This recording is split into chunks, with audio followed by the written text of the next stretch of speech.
Bienvenue pour cette exploration approfondie.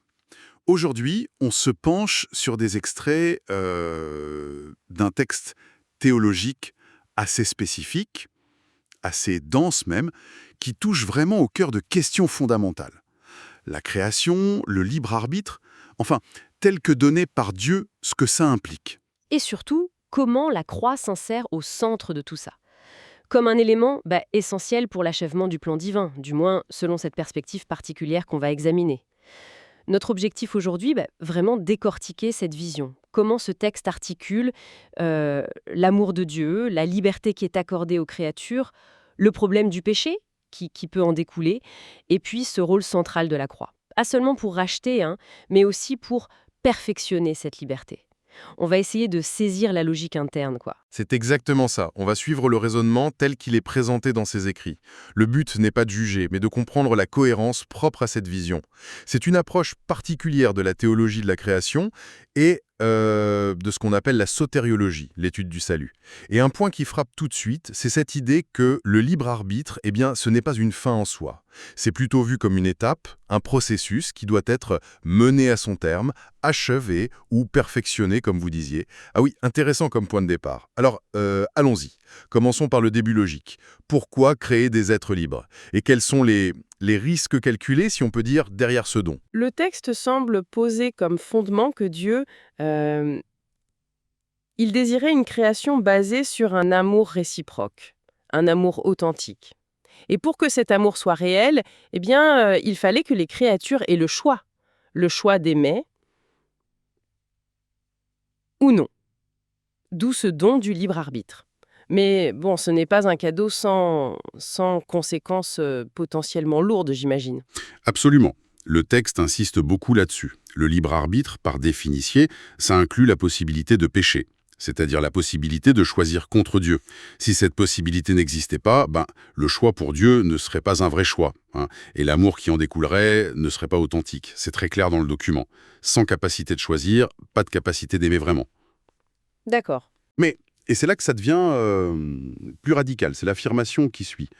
Dans l'état actuel de la création, le texte utilise une expression coréenne, Jigumgwa Gatan Pijoge, qu'on pourrait traduire par « le monde créé tel qu'il est maintenant ». Eh bien, dans cet état, la simple possibilité de pécher, si elle existe, conduit inéluctablement au péché effectif, et donc à la mort avec le passage du temps. Accorder le libre arbitre dans ces conditions, c'était savoir que le péché finirait par arriver. C'est une perspective assez déterministe, non? Sur les conséquences du libre arbitre dans cet état initial. Et le texte va même plus loin en parlant de la vision de Dieu, c'est ça? Dieu qui voit au-delà du temps? Exactement. Dieu étant hors du temps, il voit cette issue, le péché et la mort, comme déjà réalisée en quelque sorte, avant même que ça se produise chronologiquement pour la créature. La créature, qui a ce libre arbitre non perfectionné, destiné à pécher et mourir, elle est vue comme déjà morte, spirituellement aux yeux de Dieu. Un peu comme on peut le lire dans certains passages bibliques d'ailleurs. Donc, si je suis bien, Dieu n'attend pas que le péché se produise pour réagir. L'intervention est pensée en amont. C'est une affirmation centrale du texte, oui. L'intervention divine, elle vise à anéantir la possibilité même de pécher chez la créature. Et ça, avant qu'elle ne meure de manière irréversible physiquement et spirituellement. Le texte est très clair là-dessus. Dieu agit pour éliminer cette potentialité de péché avant la mort finale. Ce qui positionne notre expérience actuelle de la création comme une phase transitoire, un chantier en cours. La créature n'est pas encore finie, si on veut. D'accord, je vois. Si le libre arbitre initial mène quasi automatiquement au péché dans cet état non achevé, comment Dieu compte-t-il alors réaliser son projet d'amour mutuel? Le texte doit bien proposer une issue, une solution divine. Et c'est là, bien sûr, que la croix entre en scène, de manière absolument centrale. Selon ses écrits, Dieu avait non seulement prévu le problème, mais il l'avait aussi préplanifié la solution pour perfectionner ce libre arbitre, et ce, avant même de l'accorder. Il y a une très forte notion de préordination ici, oui. Le moyen désigné pour cet achèvement, pour amener le libre arbitre à sa pleine maturité, une maturité aimante, c'est la croix. Elle est présentée comme le mécanisme divin essentiel pour transformer ce libre arbitre qui, au départ, est faillible. D'accord. Et il y a un autre élément crucial qui est lié à ça, c'est la nature même des créatures. Le texte affirme qu'elles sont, au départ, incapables d'aimer Dieu d'elles-mêmes. Elles sont décrites comme dépourvues de cet amour divin initialement. Pour pouvoir aimer Dieu en retour, elles doivent d'abord faire l'expérience de son amour, le connaître de manière tangible, concrète. Et la croix, eh bien, elle est présentée comme l'expression suprême, la preuve ultime et nécessaire de cet amour de Dieu pour elles. Ah, d'accord. Donc, l'amour de Dieu doit être démontré de façon spectaculaire, sacrificielle, avant même que la créature puisse y répondre. La croix aurait donc une double fonction. Elle résout le problème du péché, bien sûr, en offrant le pardon, le rachat, mais elle est aussi et surtout la révélation qui rend possible une réponse d'amour de la part de la créature. C'est le déclencheur indispensable, en quelque sorte. Tout à fait, c'est exactement ça. Et cette révélation par la croix devient alors un point de bascule, un moment décisif. Face à la manifestation de cet amour extrême, le texte dit que les créatures se positionnent. Elles se divisent en fait en deux groupes distincts. Ah oui, Il y a ceux qui reconnaissent et acceptent cet amour manifesté à la croix. En le recevant, ils commencent à développer un amour réciproque pour Dieu. Cet amour naissant, il ouvre la porte à la grâce divine et leur libre arbitre entame alors un processus d'achèvement, de perfectionnement. Le texte suggère qu'ils deviennent progressivement incapables de pécher contre Dieu. Non pas par une contrainte extérieure, mais parce que leur amour pour Dieu rend l'idée même de s'opposer à lui de plus en plus inconcevable, étrangère à leur nouvelle nature, quoi. et l'autre groupe? Et puis, il y a ceux qui refusent cet amour, qui rejettent le don offert à la croix. Pour eux, leur état de séparation, de rébellion contre Dieu, il se solidifie, il se cristallise en quelque sorte. Leur libre arbitre, qui était une potentialité ouverte, eh bien, il se ferme sur ce rejet. Le texte parle de leur état souillé ou injuste qui perdure et se confirme.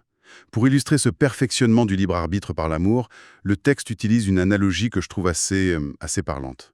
Celle de l'amour filial, l'amour pour ses parents. L'idée, c'est que si on aime profondément ses parents, l'idée de leur faire du mal volontairement, au pire, de les tuer, ça devient impensable. On préférerait mourir soi-même. C'est bien ça l'idée. C'est exactement ça. L'analogie vise à montrer comment un amour profond peut rendre certains choix pratiquement impossibles.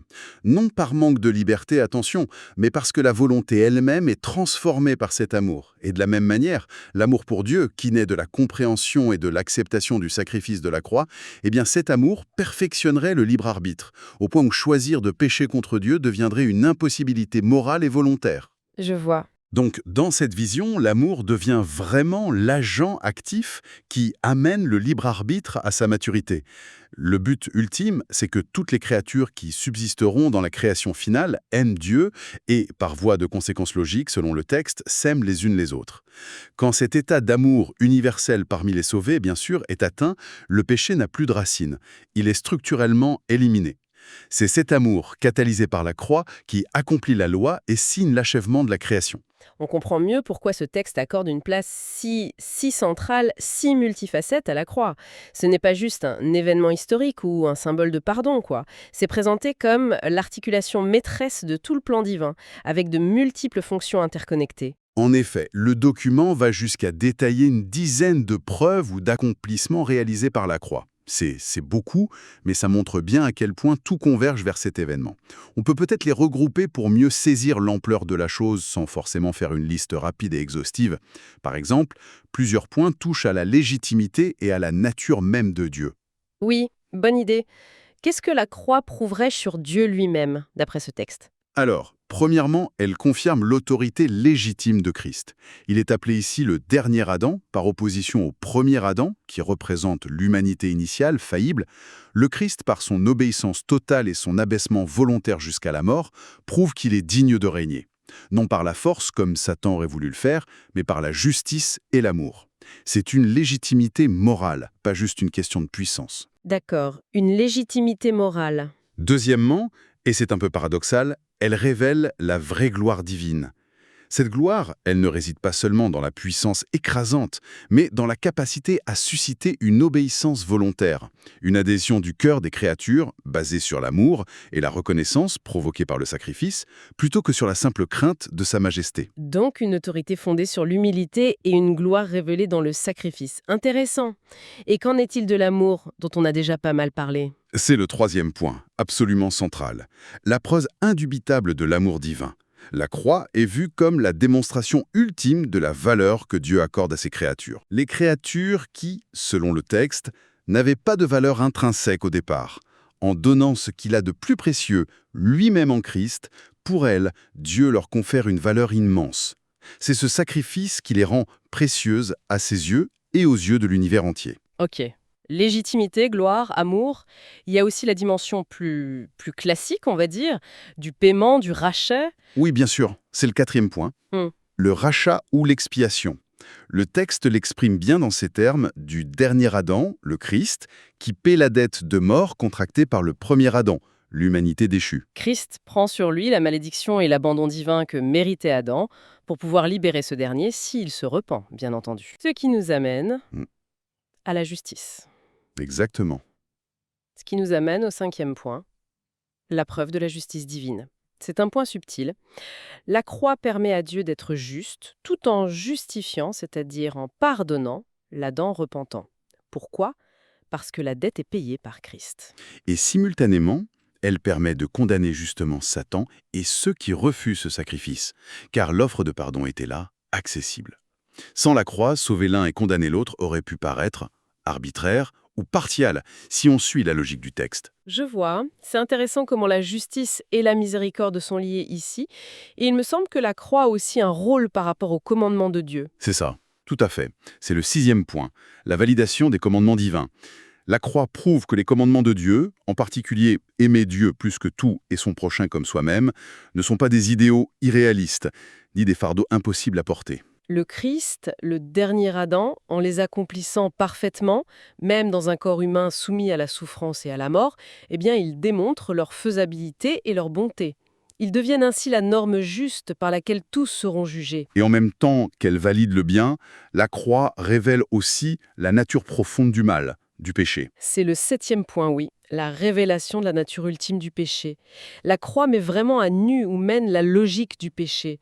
Son essence profonde, c'est l'opposition à Dieu. Et lorsque Dieu s'abaisse, se rend vulnérable en Christ, le péché non repenti va jusqu'à vouloir le tuer.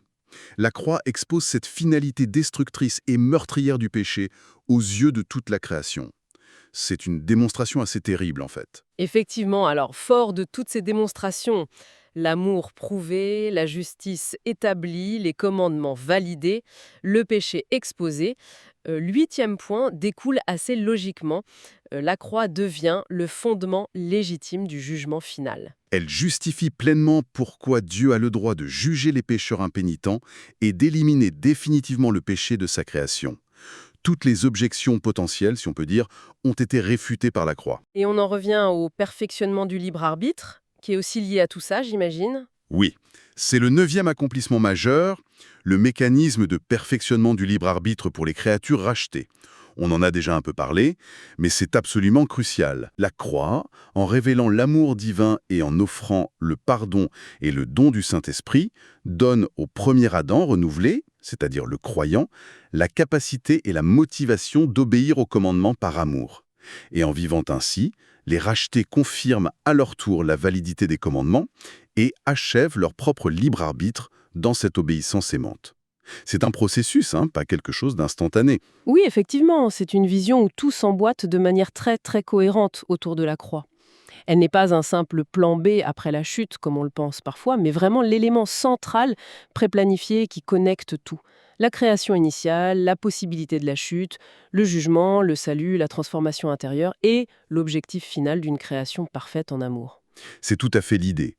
Mais, pour que cet achèvement soit complet, le texte ajoute une dernière condition. Une sorte de confirmation ultime, si vous voulez. Il faut qu'un certain nombre de témoins martyrs mènent ce processus de perfectionnement jusqu'à son terme, et ce, de manière visible et exemplaire. Des témoins martyrs. Quel est leur rôle spécifique dans cette grande fresque ? Le rôle, d'après ce texte, c'est de prouver de manière irréfutable par leur propre vie que les commandements d'amour de Dieu sont non seulement justes et bons, mais aussi réalisables par des êtres humains, même jusqu'au sacrifice de leur vie terrestre. En observant ces commandements jusqu'à la mort et en triomphant de la mort par la foi en la résurrection ou la transformation promise, ils fournissent la preuve ultime, vécue, de la vérité divine. Ils ferment le dossier, en quelque sorte. Ils lèvent tout doute possible dans l'univers sur la bonté et la justice du plan de Dieu. Ah, d'accord. Une sorte de validation finale par l'exemple vécu. C'est ça. Une fois que ce nombre prédéterminé de témoins a apporté cette validation finale par l'expérience, eh bien plus aucune créature ne peut raisonnablement douter de l'amour de Dieu ou de la justesse de ses exigences. La voie est alors libre pour un amour universel et sans réserve envers Dieu. Et c'est à ce moment-là, et seulement à ce moment-là, que le péché et la mort, n'ayant plus aucune raison d'être ni aucune prise, peuvent être définitivement éliminés de la création. C'est ce que le texte symbolise par l'image biblique d'être jeté dans l'étang de feu. Et c'est donc là, à l'issue de tout ce processus complexe, impliquant le libre arbitre, la croix, l'amour, ces témoins, que la création atteint enfin son but initial, selon cette perspective théologique.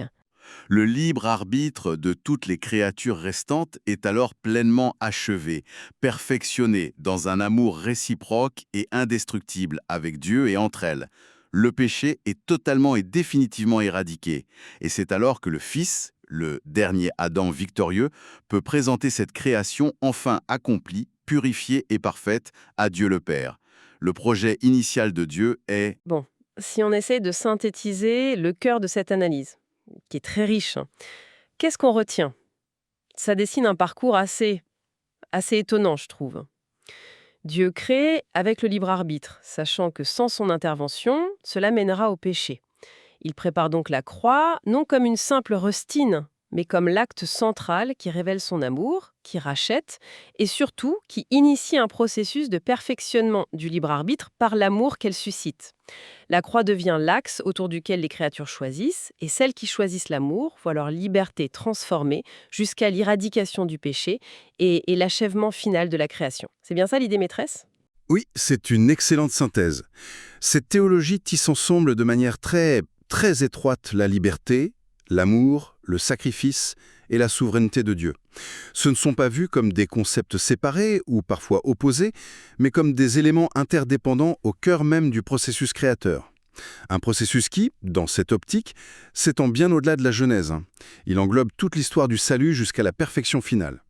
La création n'est véritablement finie que lorsque le libre arbitre des créatures est rendu parfait par l'amour. Et cet amour, il est rendu possible par la croix. Et pour nous laisser avec une question à méditer. Le texte suggère que le libre arbitre atteint sa pleine expression, sa finalité, non pas dans une capacité infinie de choisir le bien ou le mal, mais dans un état où, par amour pour Dieu qui nous a rachetés, on choisit librement de ne plus pouvoir pécher contre lui. Ça soulève une question fascinante, je trouve, sur la nature de la liberté ultime dans ce cadre de pensée. Est-ce que parvenir à un état où l'on ne peut plus pécher par amour est une perte de liberté? Ou est-ce que c'est, paradoxalement, son accomplissement le plus total, le plus désirable? Une question à laisser ouverte. Voilà qui conclut notre exploration approfondie de ces extraits théologiques. Merci de nous avoir accompagnés dans cette analyse.